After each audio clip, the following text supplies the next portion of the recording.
Warning: the activities and subjects described in this video can be dangerous and should never be practiced without supervision. An adult should be present during every step of activity and construction, so don't do anything dumb, please. Medieval armor and combat can be dangerous, so be safe, train hard, and be knightly. Welcome to The Modern Medieval, the show that explores and explains medieval combat, arts and sciences, the concepts of chivalry, and how they apply to the modern day. I'm your host, Sir Gemini.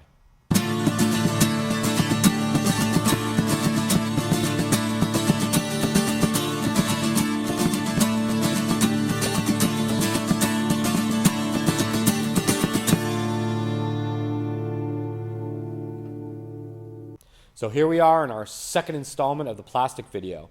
Today we're going to show you how to heat and shape the plastic and then how to lace it together. Okay, you're going to need pot holders because you're going to be taking hot plastic out of an oven. You want to set the oven at its lowest temperature, around 200 degrees. Place it inside and watch it close. You're going to leave it in there for about 5 minutes. When it starts to glisten, you'll know it's ready. It'll be really flexible. Now when you shape it on your arm or leg, remember it's really hot, so you cover your arm or leg with a towel, then place it on top. When you get the shape you want, cool it in cold water, and it's ready to go. Now remember, when you're working with hot materials, you need a good set of thick gloves. You're also going to need eye protection. Always safety first.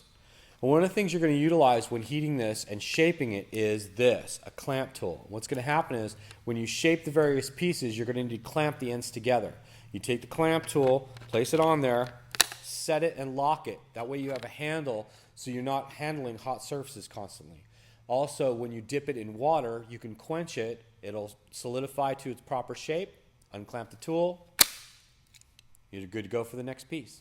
Okay, items you're going to need to piece it together are a sawzall. You're going to need some parachute cord. You can get it from Army Surplus in white or black. You're going to need a set of drill bits, a Marks-a-Lot pen. You'll need a heat source to melt the end of the parachute cord, and a drill. So certain pieces are going to go a certain way. This pattern right here is for a vambrace.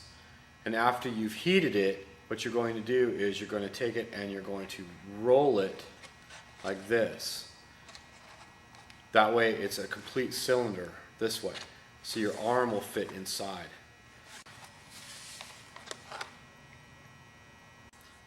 Elbow piece starts off an oval. Make a slit halfway down in the middle of it. That way when you heat it, you bend it to where those pieces come together. Again, here you bend it to where those pieces come together. Clamp it here. That way you have a nice cut. Here has a slot down the middle of it. So when you shape it and push it, the slot goes in to where it fits in the elbow just right. And it makes that nice point. Once you have your two pieces together, you drill two holes here and here and place the elbow piece inside of it. Then when you put your string through the back and through inside, you have two knots, and just heat them off. Heat them with a torch so they melt. You do the same thing here, 2 and 2, and then stick your string in all the way through and tie knots at the end. That way when your arm goes in like this, pull the knots and you've got a nice arm. The last thing I do is when I make this shape, it's nice round and the arm goes inside just like that. It's got a little bit of room for padding. Also, I'll take a rivet and set it right here. That way it doesn't move.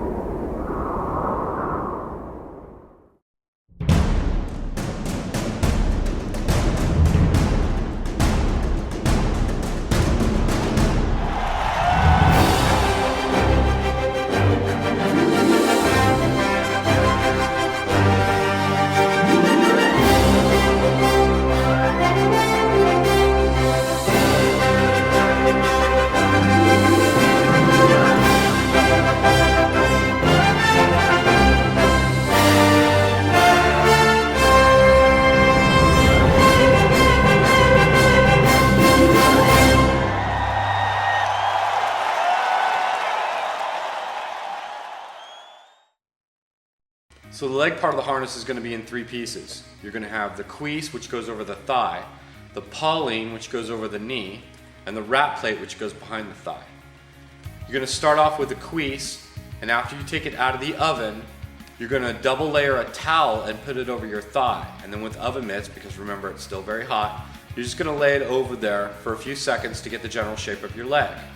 And then quench it in water. You can either put it into a sink or you can have a 5-gallon bucket of water and just dip it in there and it'll quench it. Once it's cool, it'll hold its shape. The knee you can shape pretty much by eye, and you just want to make sure that it makes the inside curve of the cuisse. So as long as you've got the inside curve of the cuisse, you know it's going to go around the knee pretty well. You want to protect the 3 bones, front, side, and side of the knee and on the elbow piece. And the last piece you're going to do is the rat plate. You just kind of eyeball and curve it like this. After you get all your pieces assembled, you're going to drill 4 holes on the knee and on the cuisse. You want to go about 1 inch from the lip. 1, 2, 3, 4. Line them up with the knee piece and go in, out, in, out. Cinch them up tight, make your knots, and heat them up. Then go over to your rat plate. We do 5 holes on each side. Lace it up like a shoe. That way it makes a hinge.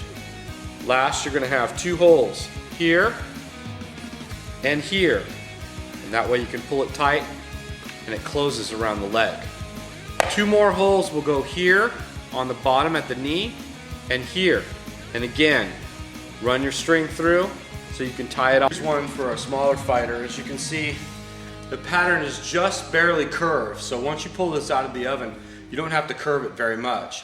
Again, if you're wearing a heavy sweatshirt or something, you can place it with oven mitts against your body just to make sure you've got it right. This one has all around the body, and how it works is it has a front plate, 2 side plates, and a back plate to cover the kidneys.